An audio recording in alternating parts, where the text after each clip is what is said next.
All right, Ron, we're back. Uh, it's been a couple months. It's been a while for sure. Yeah. Um, life and weather. When the weather's nice, you got to take advantage of it. You know, a lot of responsibilities and things going on. You're busy with your grandkids, Yeah, which is good. but the frost is on the pumpkin now, so it's we're uh, we're indoors now, so Yeah, so we'll be getting back some. on track. Yeah, definitely. We got a lot of things we want to talk about and topics we want to hit.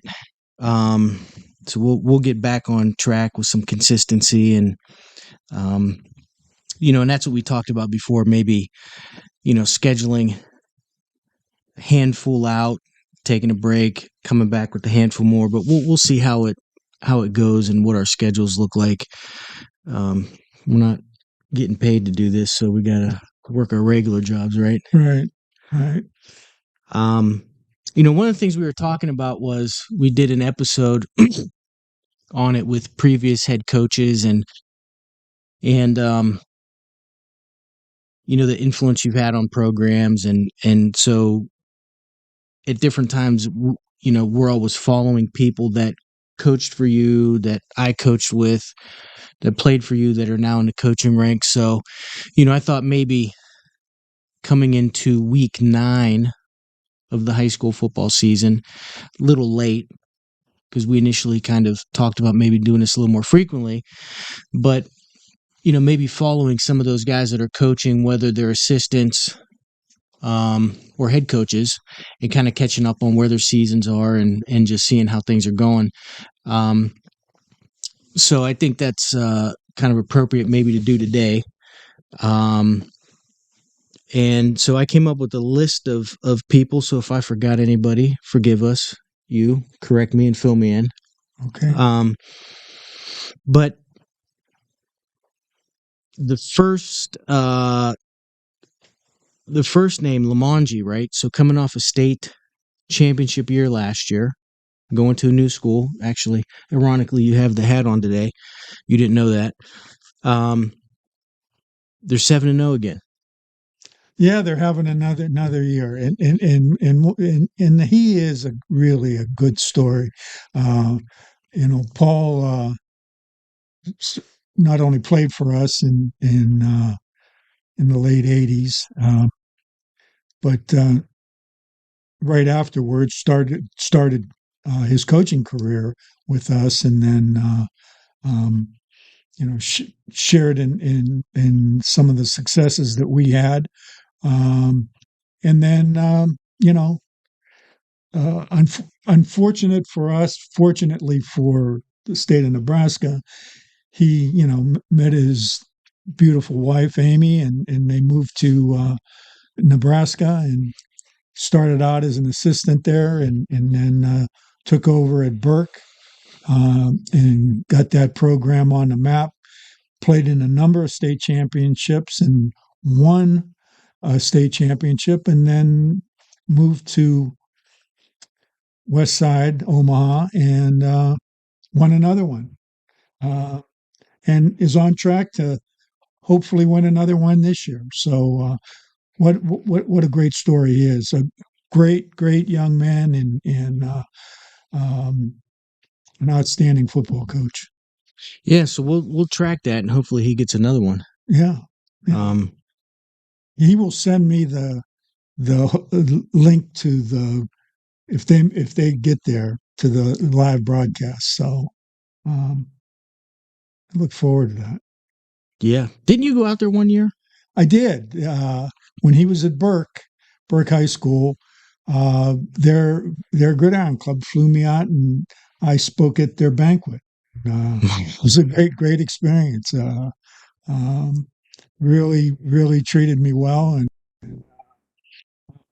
it was really a nice event, and I was very honored that they would think of me. Off the cuff, we didn't talk about this, but anybody who's been at any of your banquets, the infamous legal pad that would flip through. Did you have the legal pad? I had notes. I don't know that it was on a legal pad, but I did have notes, and yeah, it was it was a really good time. I got a chance to spend time. Went out for like I think three days, and Bruce Palmer was with him at the time. So In Nebraska? yeah, Really? yeah, he moved when Paul moved out to Nebraska. Um, Bruce followed him out, got a job. Uh, I don't know if it was at the same school, but yeah, bought a place, and was into the hunting and fishing out there, and um, he coached for him for a couple of years. I didn't know that. Yeah, So Bruce Palmer was with you, Youngstown Police, yep, right? Then got an education and um, was a head coach at Camel for a couple years. yes. Was out in Nebraska. I spoke at their banquets. Yeah. Not much of a public speaker, but he had me speak at their banquet. They really had a nice year, and you know I have camel roots. That was my first year teaching and coaching was there, and my mother's a Washco. My mother was a Washco, and so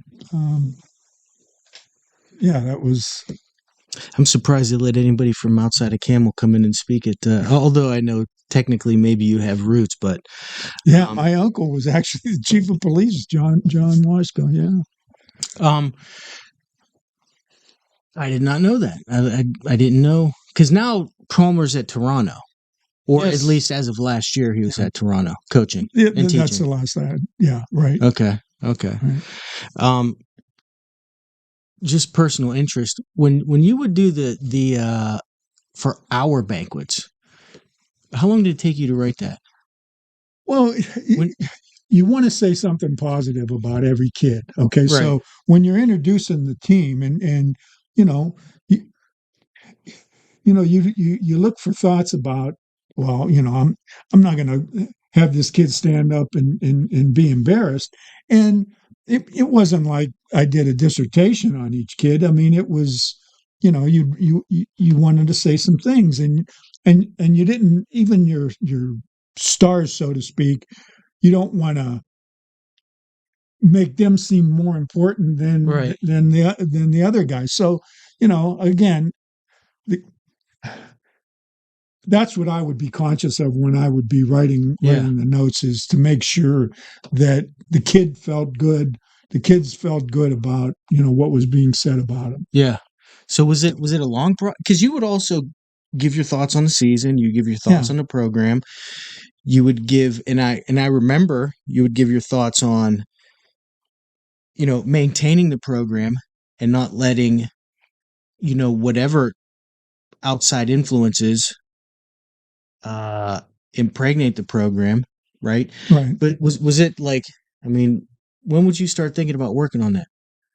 Oh, I mean, right after the season ended, I mean, you start getting notes, and again, it wasn't for the crowd at large that you're speaking to. You're speaking to the kids and the parents, Right.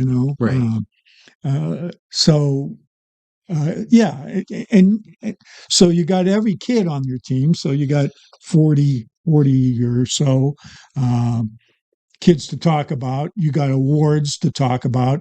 You got your coaching staff to talk about. And we used to always bring alumni in, the old timers, if you will, and make them feel that the tradition is alive and well, and they're part of it, and it's all part of the family. Yeah. And I was really impressed. I remember I watched that first 87 highlight film when you took over, and I forget who was doing it at the time, but I mean, if it was an hour and a half, an hour of it was the banquet, right? Yeah. And just seeing the leadership in attendance, the gridiron president spoke, the kids, the honoring of everybody.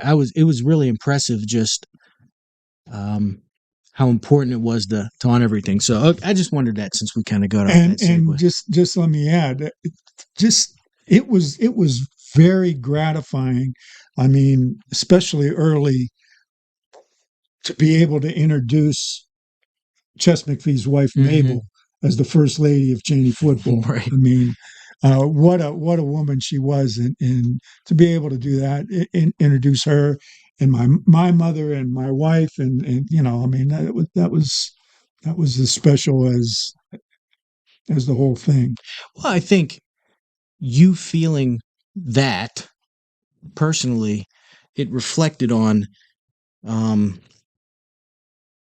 how it was presented to everybody, right? Just to the kids, probably how you felt about being able to do this, it being under your care, and all the things we've talked about before about the responsibility of taking over the program because if you're tied to it. I think it came off in how you organized it, and that was something that always impressed me. All right, switching gears. Okay. Um, so at Springfield we have Pope and Mills. They're 6-2. I think they lost to South Range in Geneva, and now they got it rolling. Yeah, and speaking to another one, John Armini, who obviously is our coach at Western Reserve, and is one of our guys, and he talking after the game that they played last week, talking about Mills and Pope's influence being so obvious in when they're watching film, Yeah, and how the game went. I mean, yeah, and I think that was a heck of a compliment by John to say, how impressed he was with that and doing the job that he's doing. So it's kind of like a mutual admiration society, yeah, um, and well deserved both ways. yeah, yeah. Um, and matter of fact, I talked to Mills last week and Pope last week before the game.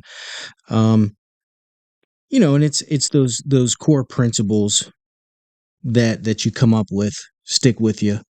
Um, so they're having another good year, looking to make the playoffs. And then the next one on our list was John Armani at Western Reserve, 6-2. Personally, having the opportunity to see it day in and day out, um, I'll give my thoughts, you give yours. Just program wise, just doing the right things, coaches being leaders, coaches being good examples. Um, and I think the thing that strikes to me is, like you said, right? The program is the program. Those core principles, those pillars of success that you take from being a player or working under, you specifically. Um, but then you also see the personality come out in everybody. You see the differences, the little flares that they put on it, the things that, because, in leadership, it has to be authentic, right? You can't just emulate somebody else and try and mimic them, right? You have to be authentic, meaning your personality, and then put it on your program, people under your care, whatever.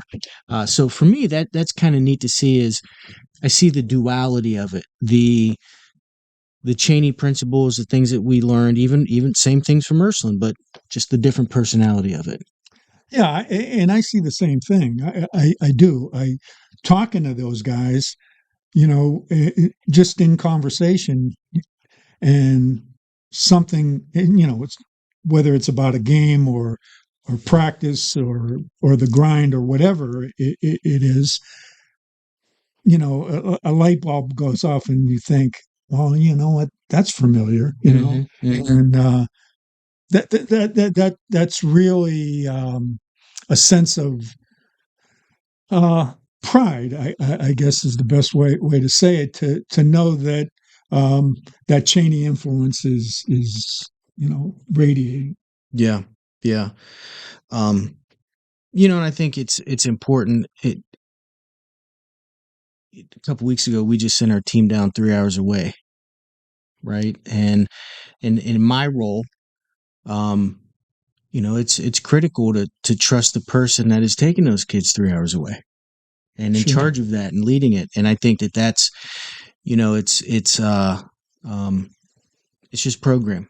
So, um, Steve Z, Steve Zielinski, still at Fitch. Still at Fitch. Saw it as they come, Steve. Um, not a, I mean, from us to Fitch. Oh, I'm sorry. He did a stint at Lakeview. Yeah. Yeah, he was Yes. at Lakeview Yes. for a number of years. That's where he left us. Teaching job out there, Yep. and did a great job for Pav out there, and uh, then he hooked up with his alma mater and was able to coach his son. You're right. Right. And he's a great example of the program for sure. Yeah, and they're 4-3, and they lost a couple back to back against two tough teams. Yeah, against Ursuline and we saw that game and there were opportunities, right? They were back and forth, had opportunities. Maslin, I mean, my God, I think they beat St. Ed's already. That's a tough play. It's a tough game to play. Yeah, those are two teams that are probably two of the better teams in northeastern Ohio for sure, and will make some noise. So, um, you know, Fit. I think they got Boardman this week, and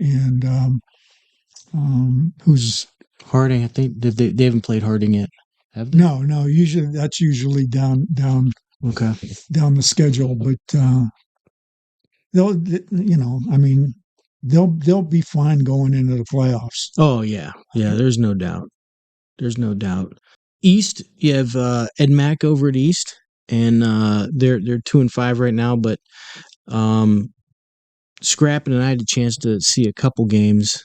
I think kind of getting that program on track, getting things right. New coach. I'm not sure how much is staff, but I know this is Ed's first year. So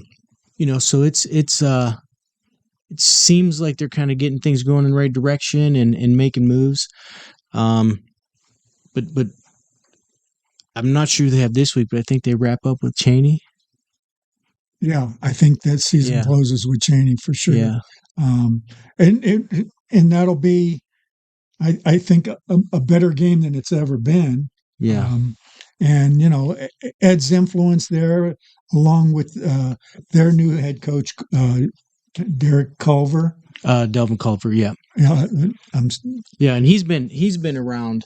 Yeah, he was coaching at Shaw when we beat him in 2000. Let me ask you this: was he at Warrensville Heights when we played them, or had he just left?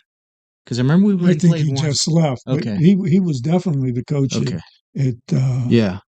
At Shaw. I thought he was also at Warrensville at one point, and he could have been. Yeah, he could have been. He's a Mooney guy, so yeah.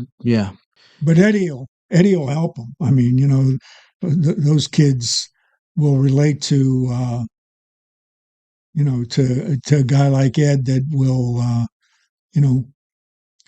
not only physically train them, but also mentally prepare them for combat, if you will. Yeah, and I think it's always good to have a guy that can connect and has a resume behind it. Yes. To say, hey, not only can I coach you, but I also did it. Yeah, right. Right. That's not saying that you have to have that, but it's just another layer of belief in it. Sure. Chaney's at 4-3. They just beat Mooney. No. They just beat Holland. Yeah, they just beat Howland. Mooney the week before. Right. So They they're got a on. tough one coming with Ursuline. I don't know when, if it might be this week. Yeah, it is this week. Yeah. Yeah, it's this week. At YSU, I believe.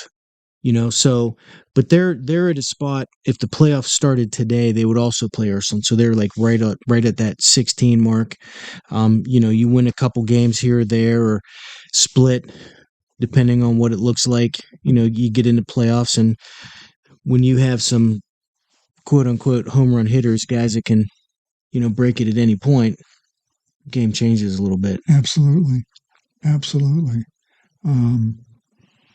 Yeah. I try not to disturb, but keep in touch with uh, Coach Antrim at Chaney, and they got a pretty good team. I saw them on tape. I saw them against Warren. They kind of had some distraction going on at the Warren game. There were some issues that occurred on both sides, but they bounced back with a great win against Mooney and a big win against Howland. So they're gathering some momentum going into the playoffs. Speaking of that, once again, we've talked about it as we go through the seasons. We've talked about it a number of times with the strike, and they had to battle that once again. All Different scenario for sure. Right. I was going to say, although they didn't miss any games, Right. Or practice. When they went on strike, the first thing I did was reach out to Seth and Casey Bogard, the AD, and say, what's the status? How's things going? How's it look?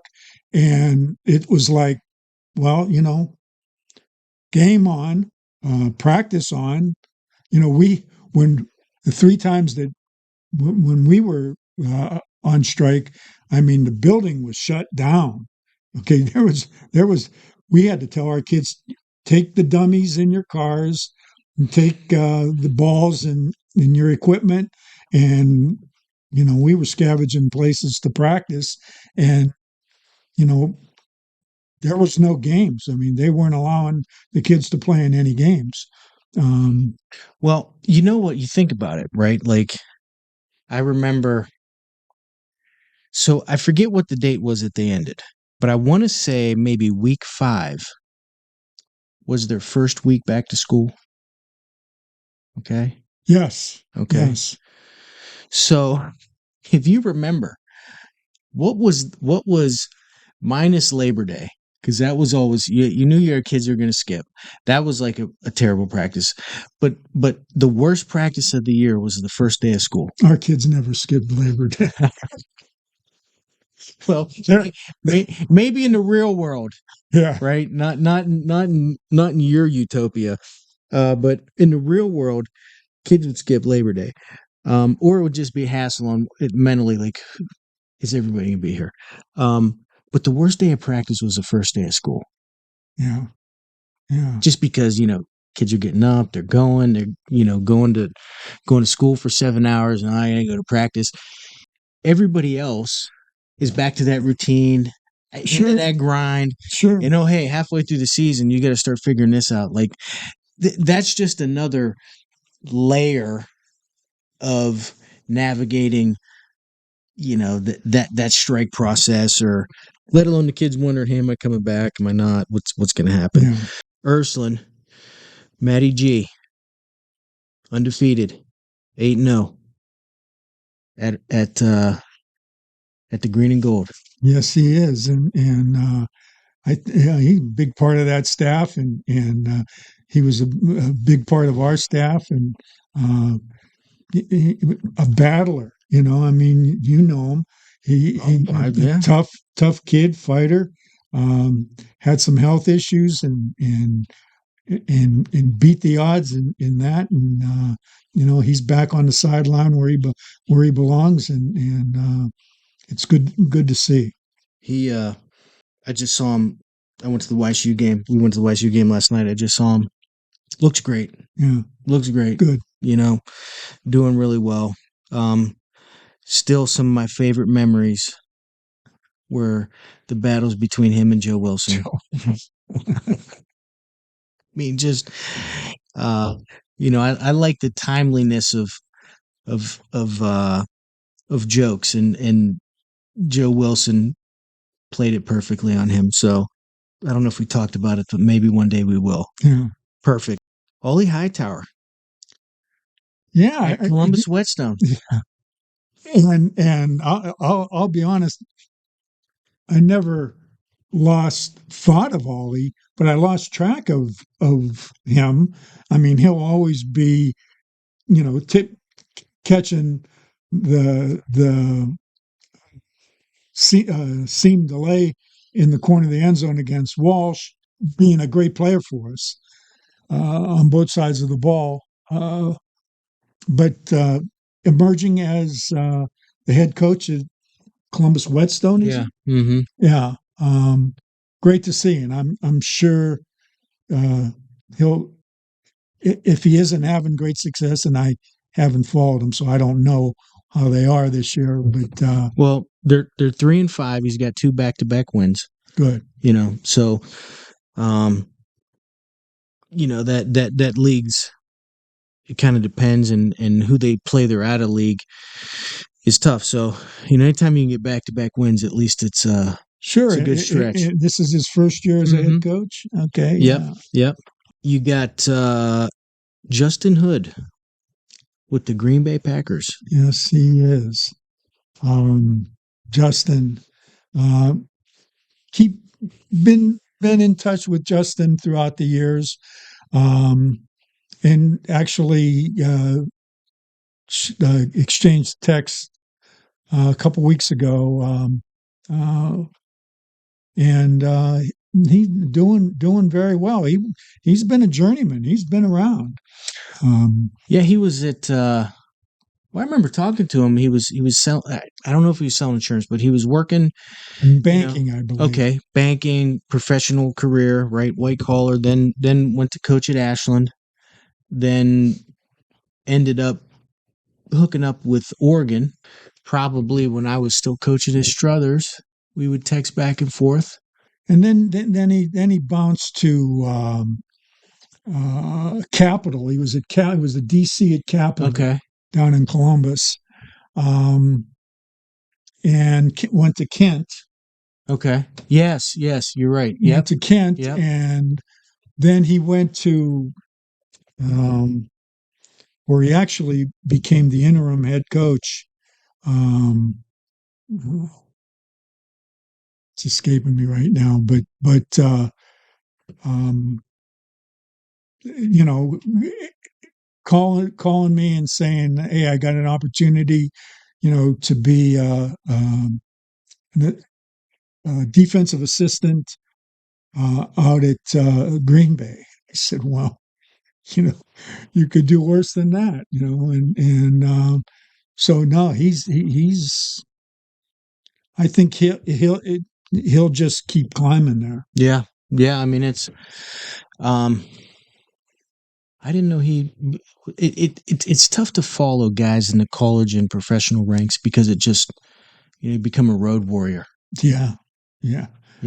And no more so than probably the next guy, Steve Klingscale. I mean, he helped us for a while, and then he was at Ashland and Toledo, and He was Illinois, Kentucky. Yep. Now co-defensive coordinator for Michigan, who's having, who's had a number of great years. And might, if they're going to win it all, it would be this year. I mean, Well, wouldn't that be amazing, huh? yeah, yeah, Yeah, they. I mean, it's just it's in that aspect of the profession, it's tough to. You're always moving. You're tying yourself to a head coach, or you're looking for that job, or you're looking for the next job. It's got to be a tough road. But um, Mike Z at Central Michigan, right? Was it YSU? Was that obviously played in the NFL? Was with he Philly. coach? Was he right? He was with the Eagles. Coached with the Eagles, went to Michigan. Mm-hmm. Um, YSU, Eagles, Michigan, and now Central Michigan, an assistant head coach Yeah. there. Yep. Um, PJ Mays, PJ Mays. Air Force Academy prep. I was looking for their record. I know they do well. They put up a lot of offensive number. He's the offensive coordinator out there. Um, that was always a passion of his, getting to that collegiate level. Um, played at East with Leiden. Went down to Cincy, and I think Jimbo Fisher was like the offensive coordinator at the time down there. Came back, was with Tressel and Haycock during that transition. Yeah. You know, um, was coaching at Chaney with us. Was an integral part of. Yeah. I mean, and he, in 97, he was the guy at East. Yeah, I mean, he had two good games against us. yeah, yeah. And then lastly, this was the last name I thought of, was Fernando DeChellis. Fernando DeChellis. Do you remember him? I do remember. I do remember him. Southern local. Is he eighth grade? He's junior high, but I think he helps on Fridays. He also coaches bowling. If that is not the prototypical for a bowler, the prototypical body for a bowler, then there is no better option, right? A professor in graduate school at Syracuse, Pete Cataldi, told me if they closed the bars in bowling alleys, the sport would dissolve. He was telling me that at one of their tournament draws or something, they had to shut the bar down because the fans were getting too rowdy or something. But Um, Fernando, I'm glad that he's still coaching, because he was really really a great player for us, and he's a good friend. he is. He is. He was a great coach. Yes. But I will tell you, maybe his most valuable asset when we were at Struthers was he was still working at Handles at the time. So he would bring in about 10 to 15 pints of ice cream and put them in our freezer. Um, and they were always cold when we came in from practice. We didn't have to make an afternoon Saturday run for ice cream. Yeah, there was never a time that I went there that he didn't take care of us. Yeah. Yeah. Just let me add to this. All these guys are certainly the reason that we had success. We were able to maintain and bring back the the tradition at Chaney. And so I don't want it to seem like, um, you know we were responsible for their success. I think it's more of they were responsible for you guys collectively. You guys collectively were as much a part of um, the success that was had during that 20-year period, as Anthony Floyd, Brad Smith, Paul Amanji, etc. You follow what I'm saying? Sure. Yeah. I mean, I I can only speak for me and then assume for others, but I mean, I think, you know, nobody's successful on their own, right? You get opportunities and then you make the best of those opportunities. So whether you were a player in a program and you made the most of that and then transition that to being a successful, businessman, entrepreneur, coach, whatever it may be, um, but those opportunities were also provided to me. So it's really, I get it.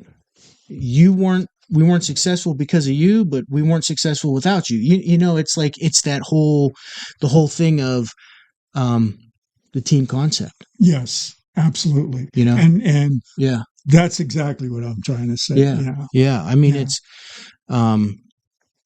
and I think that was, and let me just say this. I think that was the beauty of it is, you know, you never took a compliment. You still don't take a compliment. It was the humility that you shared for all of us. Yeah. You guys all bought into Mm-hmm. it. Okay. You guys all bought into it. And it wasn't until, I mean, think about, and we've talked about this a number of times, the first 3 years, you know, I came in with the thoughts of, you know, I'm going to turn this around. Right. Okay. Yeah. And it wasn't until I matured and realized that, you know what, I better look around the room and see that these guys are saying, hey, we're here. And until that occurred, and I'm not telling you that it took 3 years. I mean, it occurred early, and then things started to move. Okay, things started to change, and it's all about belief. It's all about how believable are you. Well, Um, people don't. I wasn't there because of a job. I wasn't there because of the money I was making. Right. People weren't playing because of they loved the brutality of doubles and conditioning that they were put through. People want to be part of a cause, yeah, and I think that's what, you know, you got the general who sets the cause, and then you have your sergeants who buy in and share it down with their individual guys, and I think that's what it was, yeah, and that's what was different. And that was the same thing when I was playing at Ursul, right? You believed in the cause. So no, I completely agree and understand with what you're saying, and that's the secret sauce. yeah. It is. You know, Yeah, it is.